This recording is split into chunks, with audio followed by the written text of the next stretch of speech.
Le presté dinero a mi hermano para su boda y nunca me invitó, pero ahora que lo necesita a mí me toca decidir si voy a ayudarlo otra vez. Soy Andrés. Tengo 39 años. Soy ingeniero civil y he trabajado en construcción de proyectos comerciales durante los últimos 15 años. Nunca me casé, no tengo hijos, y aunque eso a veces genera comentarios incómodos en las reuniones familiares, la verdad es que estoy en paz con mi vida. He logrado ahorrar bien, invertir con inteligencia, y construir una estabilidad financiera que me costó mucho esfuerzo alcanzar. Mi hermano menor, Iván, de 34 años, es una historia completamente distinta. Iván siempre fue el hijo carismático de la familia. El que hacía reír a todos en las cenas, el que conseguía trabajos por su encanto más que por su esfuerzo, y el que, sin falta, terminaba pidiendo dinero prestado a alguien de la familia cada 2 o 3 años. Nuestros padres, ya jubilados y viviendo de una pensión modesta, no podían ayudarlo con montos grandes, así que casi siempre terminaba recurriendo a mí. Hace 3 años, Iván se comprometió con Marcela, una mujer encantadora que honestamente siempre me cayó bien. Cuando anunciaron la boda, la fecha ya estaba fijada para 8 meses después, en un salón de eventos bastante elegante que, según supe después, Marcela había elegido sin considerar realmente el presupuesto que tenían disponible.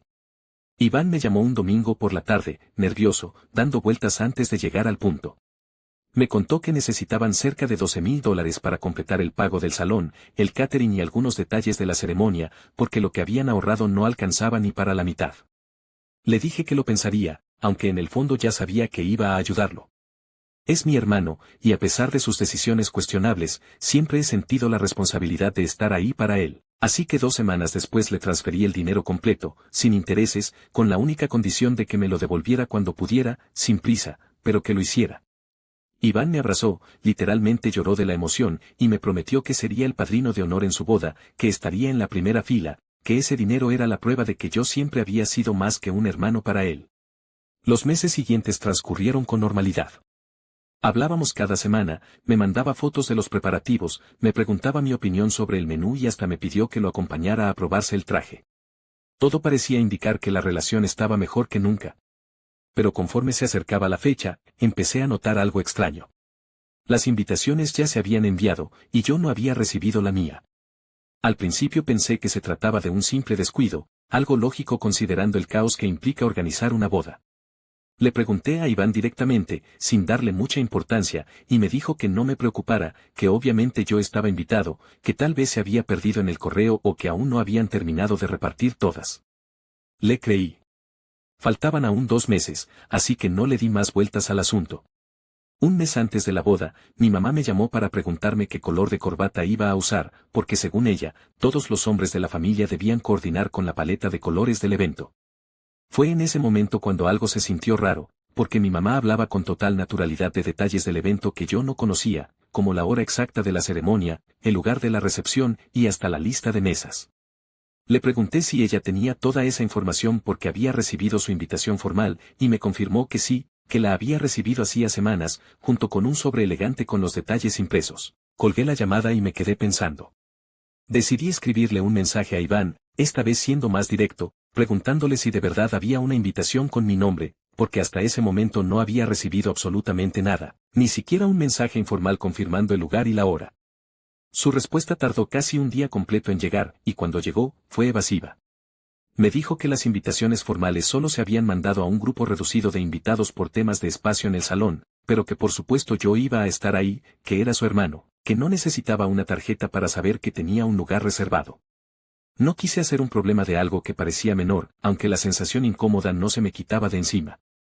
2 semanas antes del evento, mi papá mencionó en una llamada que había visto la lista final de mesas que Marcela había compartido en el grupo familiar de WhatsApp, un grupo del que aparentemente yo no formaba parte.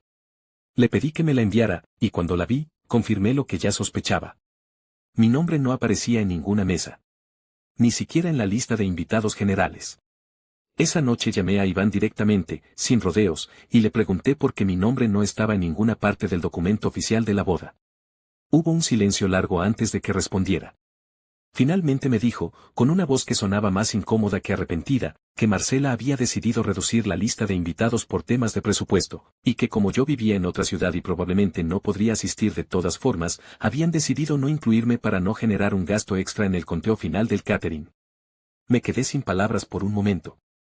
Le recordé que yo mismo había cubierto una parte considerable del presupuesto de esa boda, justamente ese catering del que ahora hablaban con tanta liviandad, y que jamás mencioné estar limitado por la distancia, porque siempre tuve la intención de viajar y estar presente. Iván se puso a la defensiva, dijo que no era mi dinero lo que determinaba quién asistía o no a su boda, que era una decisión de pareja, y que yo estaba exagerando la situación. Colgué la llamada sin decir nada más, porque sentía que si seguía hablando iba a decir cosas de las que después me arrepentiría. Los días siguientes fueron extraños. No volvimos a hablar del tema, y aunque mis padres sí asistieron a la boda, obviamente yo no fui invitado formalmente, y aunque hubiera podido presentarme sin invitación, decidí no hacerlo, porque no quería convertirme en el familiar incómodo que aparece donde no lo quieren. El día de la boda, mientras estaba solo en mi departamento, recibí fotos de mi mamá mostrándome lo hermoso que estaba todo, lo feliz que se veía Iván, lo elegante que lucía Marcela. Miré cada fotografía con una mezcla de tristeza y rabia contenida.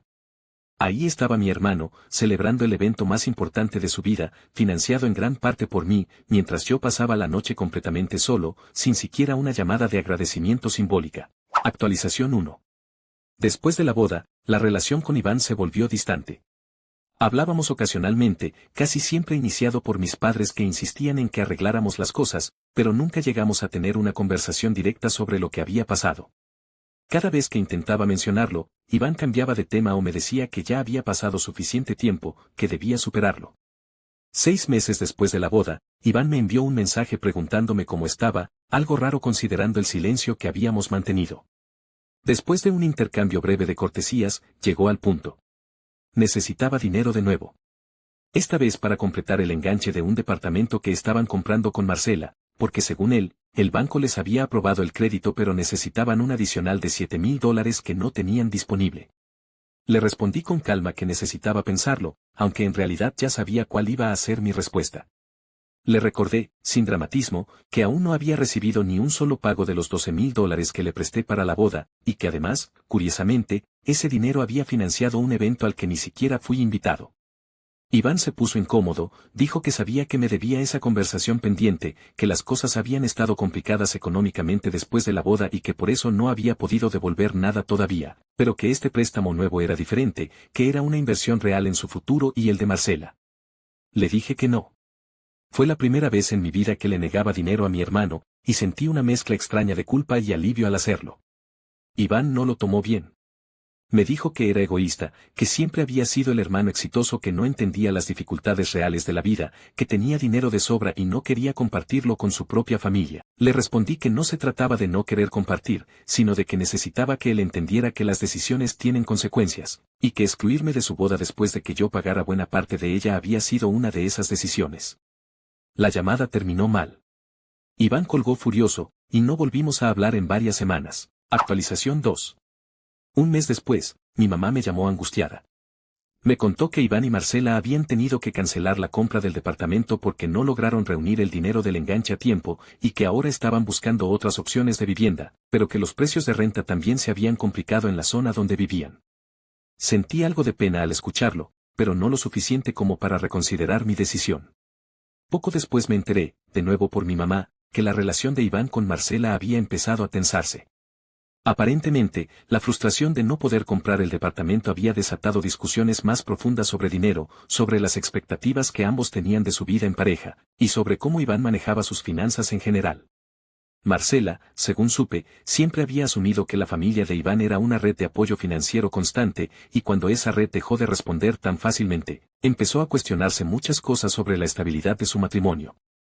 Mi papá, que normalmente se mantiene al margen de estos conflictos, me llamó una noche para preguntarme directamente si era verdad que le había negado el préstamo a Iván.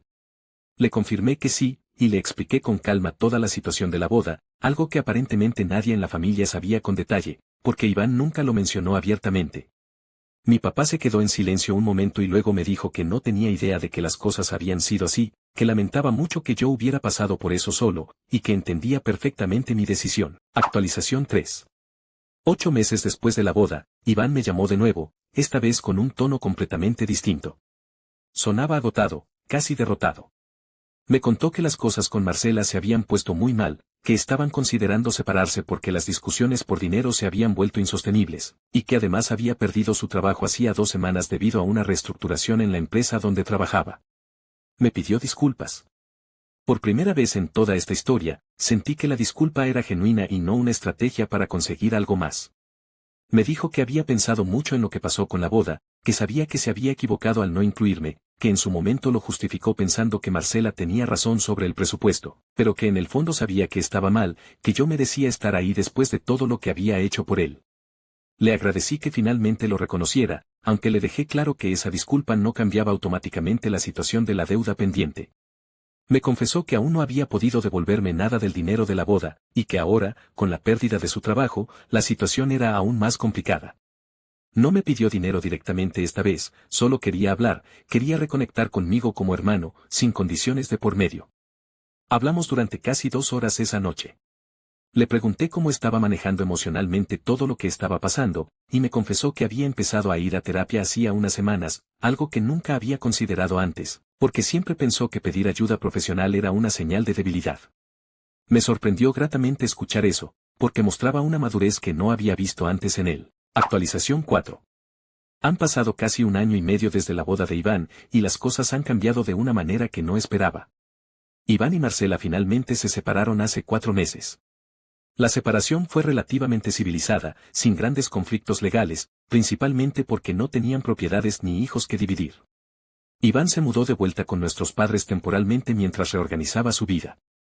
Durante este tiempo, Iván consiguió un nuevo trabajo, uno con un salario menor al que tenía antes, pero según él, en un ambiente mucho más saludable y con mejores oportunidades de crecimiento a largo plazo.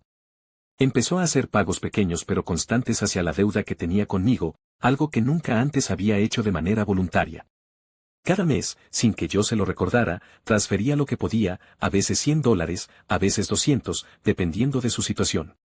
Hace 2 semanas, Iván me invitó a cenar, algo que tampoco habíamos hecho en mucho tiempo. Durante la cena, me contó que había estado reflexionando mucho sobre los patrones que había repetido toda su vida, pedir ayuda, no valorarla completamente, y luego sentir que merecía más ayuda sin haber demostrado responsabilidad con la anterior. Me dijo que la terapia le había ayudado a entender que parte de su comportamiento venía de una inseguridad profunda sobre no sentirse tan exitoso como yo, y que en algún momento empezó a resentir silenciosamente mi estabilidad, aunque nunca lo reconoció abiertamente hasta ahora. Le agradecí su honestidad, y le dije que apreciaba mucho el esfuerzo que estaba haciendo, tanto en los pagos como en el cambio de actitud. Aún no me ha devuelto la totalidad del dinero, y probablemente no lo haga en el corto plazo, pero por primera vez en años siento que la relación con mi hermano se está reconstruyendo sobre bases más honestas. Mis padres están felices de ver que las cosas están mejorando entre nosotros, aunque también me han dicho, en privado, que están orgullosos de que yo haya puesto un límite claro en su momento, porque sin ese límite, probablemente Iván nunca hubiera tenido la necesidad de reflexionar sobre sus propios patrones. En cuanto a Marcela, supe recientemente que se mudó a otra ciudad para estar más cerca de su familia, y que está bien, enfocada en reconstruir su vida después del divorcio. No guardo ningún resentimiento hacia ella, entiendo que las decisiones sobre la boda probablemente fueron una mezcla de presiones de ambos, aunque siempre sentí que Iván pudo haber defendido mi lugar con más firmeza si realmente lo hubiera querido. Hace unos días, Iván me preguntó si estaría dispuesto a ser su padrino en caso de que algún día vuelva a casarse. Le dije que lo pensaría, medio en broma, medio en serio, y ambos terminamos riéndonos, algo que no habíamos hecho juntos en mucho tiempo. Siento que finalmente estamos reconstruyendo algo genuino, no basado en favores financieros ni en expectativas no dichas, sino en una relación más honesta entre 2 hermanos que tuvieron que pasar por un quiebre significativo para aprender a valorarse correctamente. Si algo he aprendido de toda esta experiencia, es que el amor familiar no significa aceptar sin límites cualquier trato que recibas, sin importar cuánto quieras a la persona. A veces, la manera más efectiva de ayudar a alguien no es seguir dando sin condiciones, sino permitir que enfrente las consecuencias naturales de sus propias decisiones. Solo así, muchas veces, las personas encuentran la motivación real para cambiar.